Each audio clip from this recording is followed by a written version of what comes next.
Columbia News 24. Welcome to Columbia News 24. My name is Ashley Huxon, and these are the main news today, Tuesday, 28th of February 2012. The Colombian racing driver Juan Pablo Montoya started one of the most amazing accidents in Daytona's history.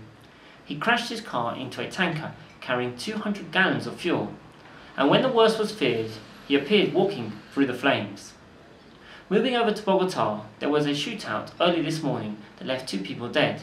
Among them was a woman that was sleeping and her son, who was also injured.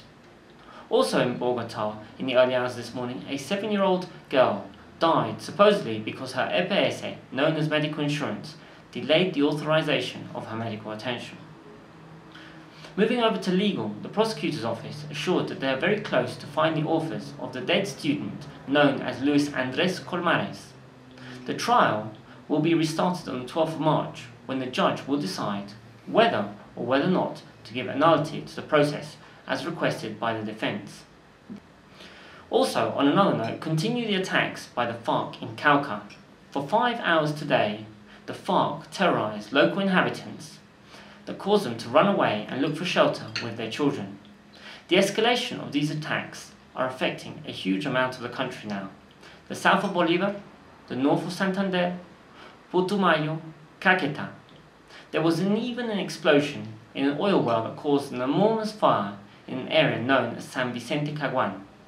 The UN and the International Red Cross today requested the FARC to reveal the whereabouts of where civilians and police that are in hostages will be released this month.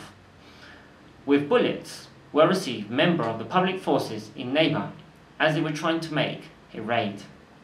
And moving over to violent riots that occurred in the eviction process in an area known as Villa Pinzón near Bogota.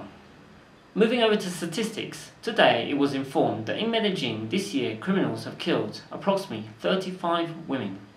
And moving over to the coast, the authorities have restricted the entry and exit of ships in Barranquilla port on the Atlantic coast.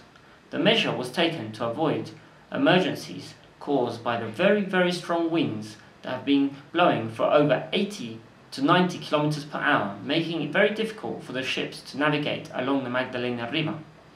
And moving over to our present neighbor, Hugo Chavez, today it was informed that he was operated in Cuba.